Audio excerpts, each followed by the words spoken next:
Mayonnaise is a simple ingredient with a critical mission in professional kitchens. So why is selecting the right mayonnaise so complex?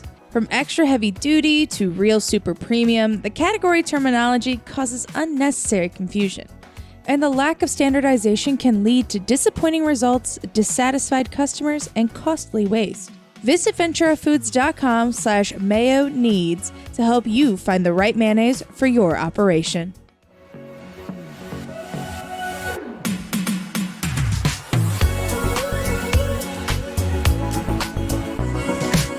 Hello, and welcome to Menu Talk with Pat and Brett. I'm your host for this week, Brett Thorne, Senior Food and Beverage Editor of Nation's Restaurant News and Restaurant Hospitality. Pat Kobe, Senior Menu Editor of Restaurant Business, will be hosting next week. Our guest for this episode is Frankie Solarik, owner of BarChef, which has been operating in Toronto since 2008, and it debuted here in New York City just this past June. Solarik actually started out as an aspiring professional rock climber. He worked in bars in his native Canada and Europe while on the rock climbing circuit, and as he got exposed to fancier venues, he came to realize that he could actually have a fulfilling career in hospitality, just like so many of his fellow North Americans have done. Apart from his two BarChef locations, Solarik also operates Prequel & Co. Apothecary, which opened in 2022, also in Toronto. It was developed with Tim Luke, who was the artistic director of Drink Masters, a Netflix series on which Solarik was a judge. Solarik also recently opened Compton Avenue in Toronto. That's a London-inspired concept with a DJ and more of a party vibe. They're all very high concept, with teams of chefs creating the syrups, tinctures, and edible components of his drinks, which can sell for upwards of $40 a piece. In this era in which restaurant experiences are either frictionless takeout or a full-on show, Solarik has thoughts on how to do the latter, as well as advice for how to succeed in New York City. I hope you enjoy our conversation, because here is Frankie Solarik. So, how you doing, Frankie Solarik? I'm very well. How are you? I am also well. You are Frankie Solarik, but also you're BarChef, right? That is correct. That's me. Yep. And you guys have one location in Toronto and one in New York. Is that right? That's right. Yeah, we opened in Toronto in 2008, and we just expanded internationally into NYC. So we opened in Manhattan in June. So yeah, we're very excited. Yeah, welcome. I'm talking to you from Manhattan, so I can go have some cocktails after work if I want to. And you have a book. You do the molecular stuff and all of that, right? Yeah. So, I mean, we call it, the modernist approach to cocktails in the sense of incorporating, I guess a modern philosophy or ethos towards the composition style of our cocktails and the cocktail experience that we provide for our guests. So it's the idea of incorporating a multisensorial approach to the experience of enjoying a cocktail, basically. Like all five senses? We do our best for sure. Yeah. There's, tactile, there's aromatics, the audio as well, like visual, of course, taste. Yep. Yeah, all five. All there.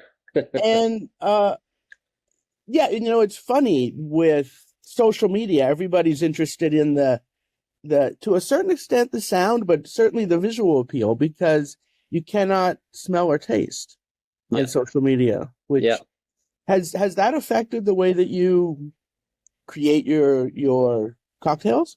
Oh, that's a great question, actually. No, I mean, like artistically, the main objective, with all of the compositions, is to create, an exemplary guest experience. So, I mean, although they do the end product tends to be very visual and participatory and theatrical, that's not, the general intention is not to have that, be driven, I guess, by social media and all of that. The main intention for us is to create a very beautiful, immersive, emotional experience for our guests with their cocktail experience when they join us at BarChef. So, it kind of goes, I guess it goes hand in hand with creating, a kind of a little bit more of like a, participatory and theatrical presentation. But yeah, that's not the main intention. The main intention, as always, is to make sure that the guests have an amazing time, and we're incorporating, beautiful flavor profiles and aromatics and, tactile elements as well that allow us to really tap in to the guest's emotional response. That's cool. So what are some examples of drinks that fully express the the BarChef ethos. Yeah, of course. Yeah. So we have one on our current program called the Illuminated Eucalyptus, which is amazing, inspired by a Japanese pebble garden. So, visually we have, tones of color that represent that kind of aesthetic of, just like running river stones. And, we have a dry ice component that produces aromatics of eucalyptus as well when the cocktail is presented to the guest.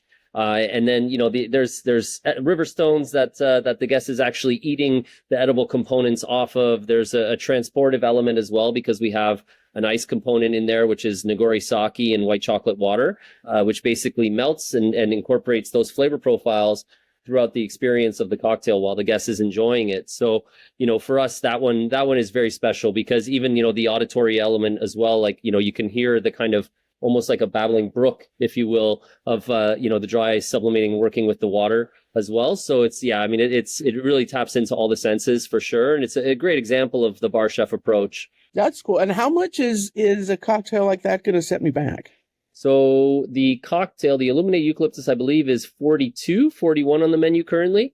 So, it's on the higher side. But that being said, the amount of chefs that are in the kitchen preparing all those edible components, we're approaching all of the, the program as you would, fine dining cuisine. So, we have, a prep team that goes in and preps all the components during the day. And then we have a full team of chefs as well that prepares all the cocktails as well. And then not to mention just, the infusions and all the various items. We do everything in-house as well. So we make all of our infusions, bitters, and syrups in-house. So it's a truly magnificent cocktail program, and we're very, very proud of it for sure. Well, as you said, it's on the higher end, but honestly, here in New York City, it's an expensive cocktail, but it's not the most expensive cocktail in New York. Right, and totally. And considering you have like a full cocktail component, and then in addition to that, beside that, you have all these beautiful edible components that, that basically act as the accoutrement or the garnish to the cocktail. It's priced accordingly, and I think it's priced fairly for the experience. Cool. What's another cocktail that you can throw at me? Yeah, for sure. So we have our spring thaw currently on the menu, which is amazing. That's a gin-based cocktail, and it's actually presented in a beautiful floral arrangement that incorporates like, fresh florals and myrtle, and it's in a bed of moss as well, like Ontario. It's like actual real moss as well that's flown in. So, when it's presented tableside, you have these beautiful aromatics of, lilac and cedar and grapefruit, which really kind of accentuates all those beautiful visuals that you see in the service piece. So, once again, tapping into the multi-sensorial approach and those beautiful tactile elements and flavors and aromatics. I've had guests actually come up to me after experiencing that cocktail, and I had one lady specifically, she told me that it actually started to make her cry because the aroma of the cocktail when it was presented smelled exactly like, when she was a child and she was playing in her grandma's backyard and her grandma had recently passed. And, for me, artistically, that's the goal. That's the most beautiful thing ever, that, as an artist, that we can put these things together that, evoke that much emotion in the guest. It's incredible. It's the main motivation for sure. So it's truly special. Well, and that's the power of especially the sense of smell, the way that it can bring you back to childhood or and it's instantaneous, right? Like that's the most amazing thing. It's like an instantaneous reaction, and we tap into that a lot. The use of nostalgia is a big element of our program for sure. So how did you get into all of this? What's your background? Great question for sure. So, basically, I've always had a kind of a different approach to bartending, like I started as a bartender, and that was back in, I was 17. So, I'm 45 now. So we're talking about 28 years ago. And the idea was to always kind of think outside the box as far as, what I was doing artistically with my cocktails and my program, and also just the aesthetics of the bar setup as well. So like just incorporating various, fresh herbs and botanicals and plants along the bar, just to kind of, put that extra effort in and create a very kind of immersive experience for the guests that were sitting at the bar. In 2008, I opened BarChef here in Toronto. And, there was kind of like a natural evolution there, given the opportunity to open my own bar and started working on the program here. So I was just at home, basically, online, kind of doing some research and, with my notepad during our renovation process here for the build out of the bar, and came across a video of Anthony Bourdain dining at El Bulli with Ferran Adrià and Albert.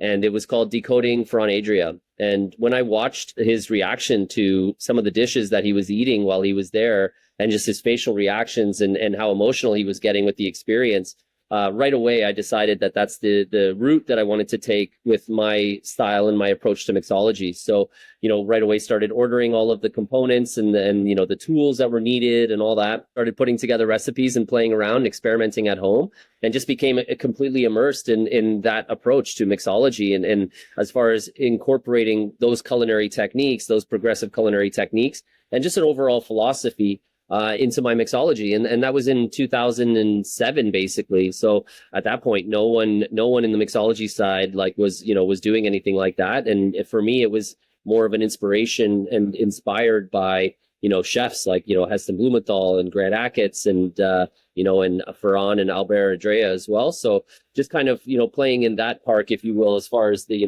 culinary side versus looking at it as a mixology or cocktail experience. And then learned how to kind of put those two things together. So you looked at the molecular gastronomy movement basically and said, we can do this with drinks. 100%. Yeah, that was the goal for sure. And are you a native of Toronto? I was born in London, Ontario, which is like just a small town about 2 hours away from Toronto. And then I moved here in 2001 for school, actually. So you're a native Ontarian? Yeah, for sure.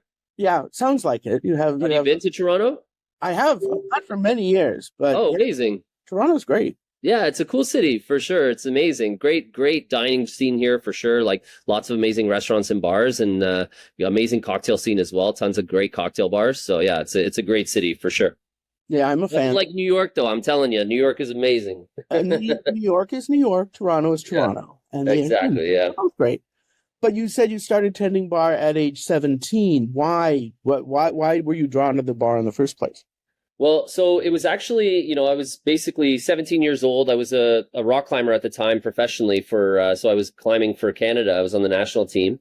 And, bartending was a great way for me to be able to train during the day and then go and go to work and make some money.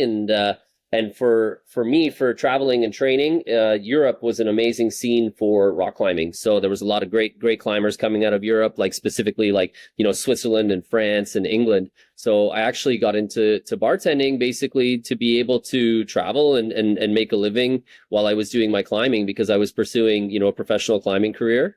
And so I started bartending at this beautiful cigar bar in London. It was called Chester's Cigar Bar, where they had a humidor there and all these beautiful cigars and tobacco. And actually that was my, introduction learning about, aromatics and flavor profiles of the various tobaccos that are used in cigars. And then we would have guests come in and they'd be ordering scotches and, ports and cognac and all these things. And so they would be, this was back when you could smoke inside. So they'd be smoking cigars and sipping on these various spirits and just the enthusiasm and the emotional reaction they were having to that experience got me really excited. And so I decided there that I wanted to, carry on with bartending. And then my travels actually brought me into New York City. Basically it was, would have been around the summer of 2001. And I was working at a restaurant called Tocqueville, which was a fine dining restaurant, just I guess a little bit west of Union Square. I was I was a young guy, wrinkled shirts and all of that, so I wasn't necessarily, I guess, the appropriate look for the bar. But that being said, they hired me as a food runner. And, I worked quite a bit in the kitchen. So I was working very closely with the chefs there and actually got really inspired by the pastry program there. So, the chefs were working with all these really cool ingredients and doing these really cool techniques, with sugar and all this really cool stuff. So I was like, wow, that's so interesting. I was wondering if I can incorporate, I guess, a similar philosophy to those techniques and incorporate that with cocktails. So it was an eye-opening experience for me, for sure. My experience in New York, specifically at Tocqueville. Just because the team there was so passionate and so talented. And before that, I guess, the hospitality industry was kind of for me, just a means to an end in the sense that I wanted to be a pro climber. But when I came across the team at Tocqueville, it really kind of opened my eyes to, I guess the professionalism of the industry and that you can do this for a career. And so, I basically amalgamated my experience with the bar and the culinary side with what I learned at Tocqueville, and just, finishing plates, because my job basically was, to finish garnishing the plates and then bring them up to the tables. So I just got really inspired and I guess immersed in the world on the culinary side, and so that's where it kind of really took off for me as far as considering this a profession. I guess it was a fortuitous that you didn't clean up that well early on, so that like Yeah, you worked out well. It worked out well for sure.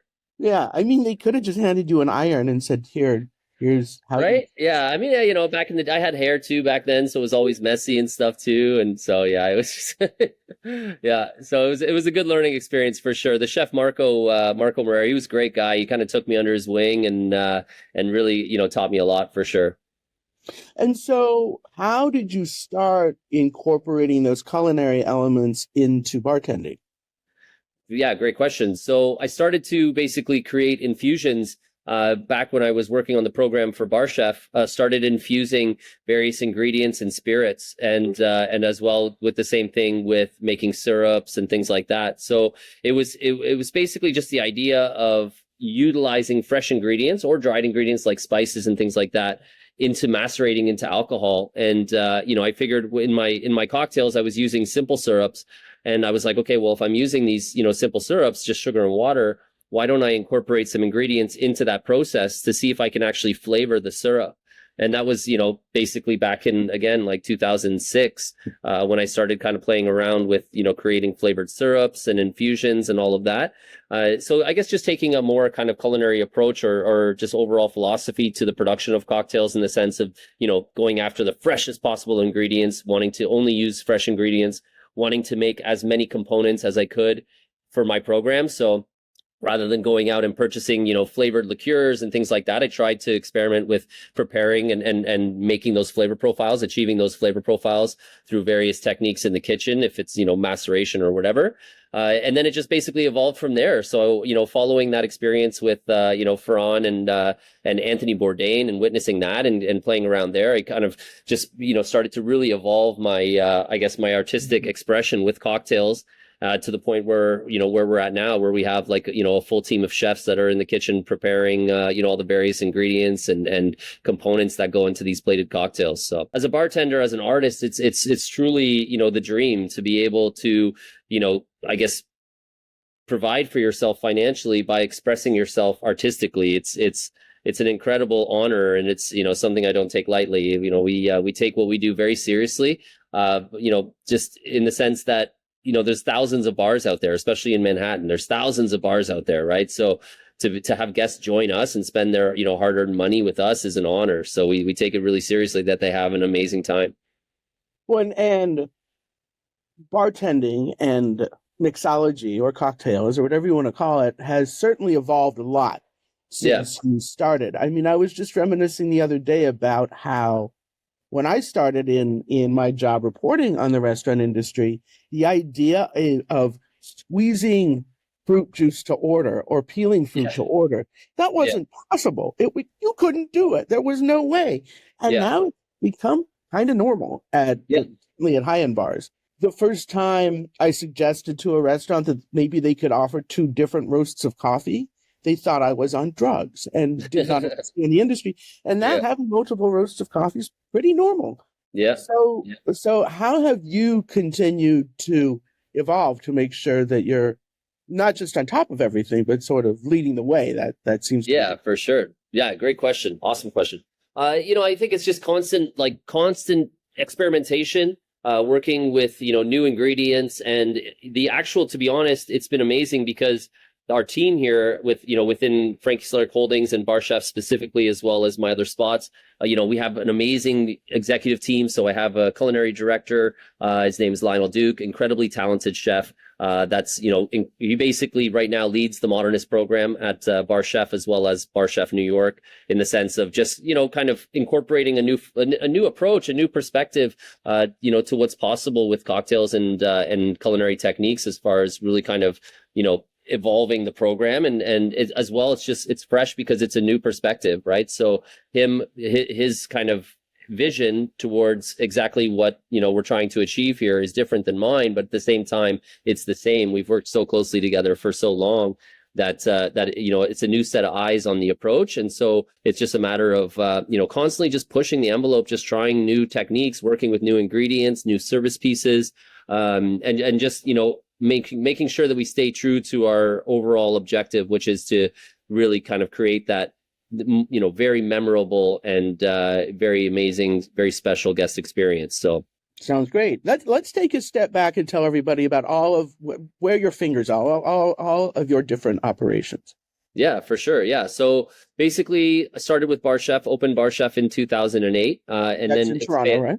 Yeah, in Toronto. Yeah. And then expanded with my second opening, which is called Prequel and Co Apothecary, which is also here in Toronto. And that was 14 years in. So we opened that, basically 3 years ago now. And that's an amazing place as well. So I was on a show called Drink Masters as a judge on that show on Netflix, and met the artistic director of the show. His name was Tim Luke. And we became friends, and I told him that I wanted to open up a concept where, there was a big design element of a Paris apothecary in the early 1900s. That was the main goal with the entrance to the concept. I wanted to essentially just, no limits on the budget. I wanted to create a beautiful, transportive, French apothecary, like literally like you're stepping into 1890 or 1900s Paris, so he was the perfect guy for the job. Like literally came in and like created exactly what I was looking for as far as, the vision and everything is custom. It's truly incredible place. So that was my second place. And then I just opened as well a third spot here in Toronto as well, quite close to my other places, called Compton Avenue, which is a London-inspired concept. So the intention there, it's a little bit, it's our more kind of, DJ, a little bit more upbeat kind of fun cocktail bar vibe, like party vibe concept that we have. And it's inspired by like Old Money Mansion on Compton Avenue in northern London, the basement basically. So it's like, you're sitting in a basement bar of this mansion in northern London. So it's really, really cool. So that's the three spots that I have here in Toronto. And then we also have like a very busy, very successful events company as well through BarChef. So we do catering, both offsite and onsite, as well as like team building. So we do like corporate events as well. And that's very busy for us. And then we have like activations as well that we do in the wintertime here in Toronto called Nordic, which is a Scandinavian concept, which is really cool, very high volume, very busy. And then NYC, opening in the NYC in June. So now 4 places total, 5, I guess 6 with the events company as well. So busy guy.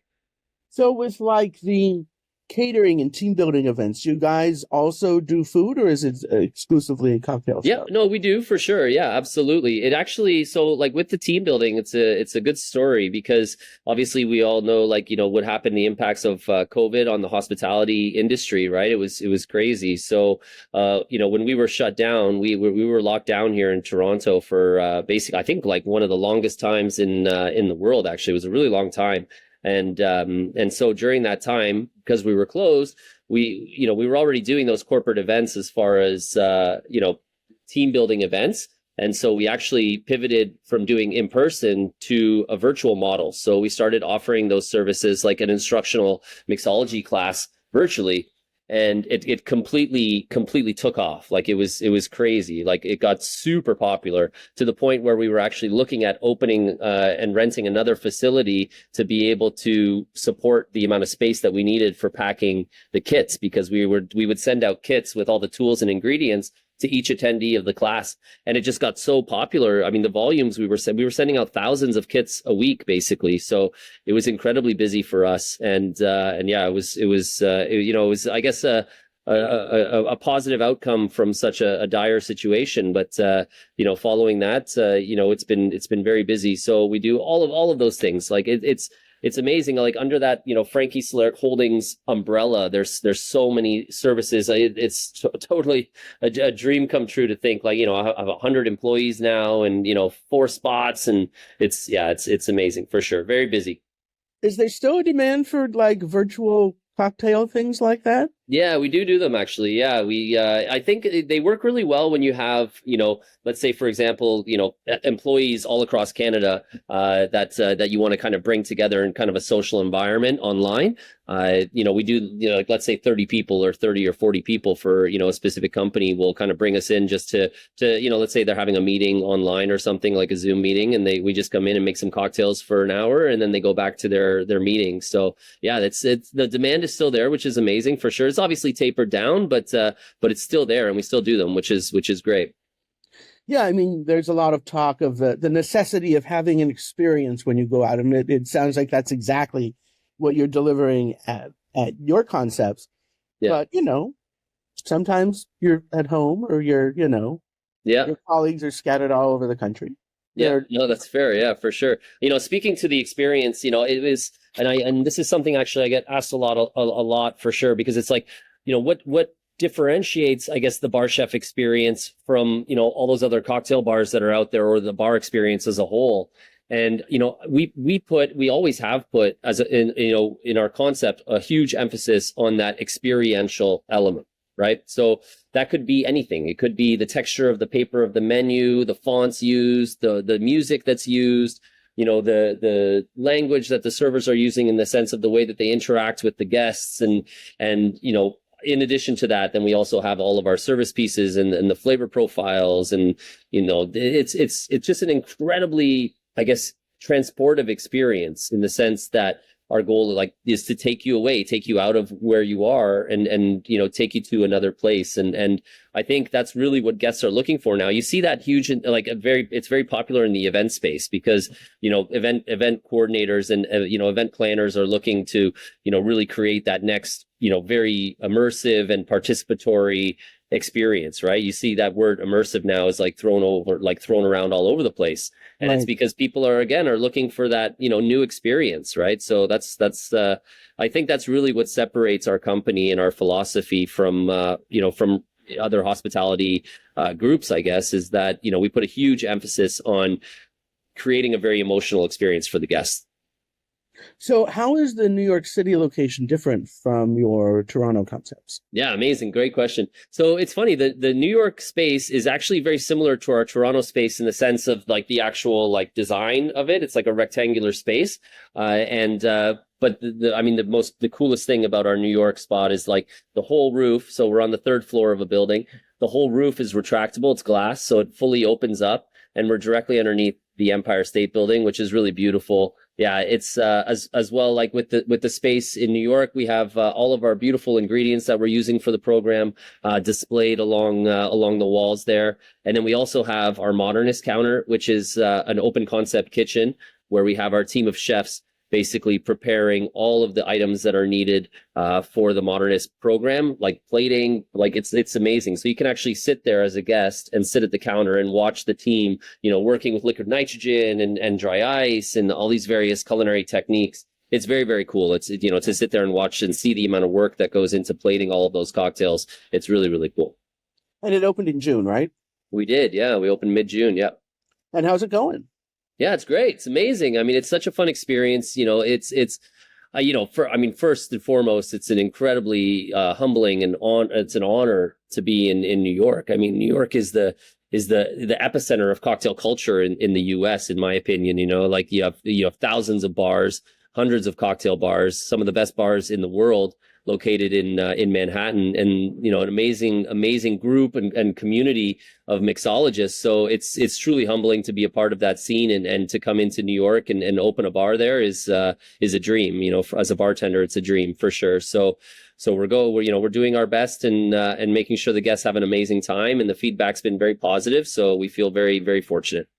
Yeah, I mean, people talk about New York as a challenging city, which sure it is, but also there's room. There are people who, it's a crowded city and we all live on top of each other, but yeah, the city embraces creativity, and if you have game, you can do well here. And I appreciate you saying it's so true, for sure. A friend of mine said he said something amazing about New York, which is truly amazing. I think it's really true. He said New York will give you as much as you put in. And I love that. I love that because, for me, the most exciting thing about New York is that it has this incredible feeling of opportunity, and there's so much going on in that city. But if you own it and you just put the hustle in and you work hard, then, New York can give you the rewards from that hard work. And I think that's really cool. So it's an honor to be in the city for sure. It's amazing. And it's so cool. There's like tons of places to go out and people are really nice. And, I love the hustle of it too. Like it's awesome. Yeah, New Yorkers are lovely people, and they don't have a reputation for that. Or we don't. I'm not originally from New York, but I've been here 26 years. So that counts. Cool, nice. It's a city that provides opportunity. Yeah, and, I 100% agree, for sure. Well, Frankie Solarik, thank you so much for taking the time to talk to me. Mayonnaise is a simple ingredient with a critical mission in professional kitchens. So why is selecting the right mayonnaise so complex? From extra heavy duty to real super premium, the category terminology causes unnecessary confusion. And the lack of standardization can lead to disappointing results, dissatisfied customers, and costly waste. Visit venturafoods.com/mayo needs to help you find the right mayonnaise for your operation.